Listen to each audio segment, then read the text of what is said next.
অবতার যখন আসেন তখন ঠিক রাজা যেমন ছদ্মবেশে আসে, ঠিক সেরকমই অবতারও কিন্তু আমাদের মধ্যে ছদ্মবেশে আসে। কেউ তাকে চিনতে পারে না, কিন্তু তবুও অবতার আমাদের মধ্যে আমাদের উদ্ধারের জন্য বারবার আসে। তাই গানের ভাষায় বলছে, বাণী রূপে রহিয়াছ মূরতি ধরি, রাম কৃষ্ণ তোমায় প্রণাম করি।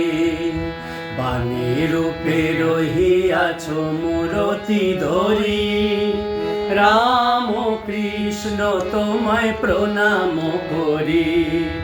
অন্তর বিহারী ছিল তব সঙ্গে, দেখাইলে তুমি তারে নানা রূপ ভঙ্গে। ধ্রুব তারার হৃদি গগন ভরি, রাম কৃষ্ণ তোমায় প্রণাম করি।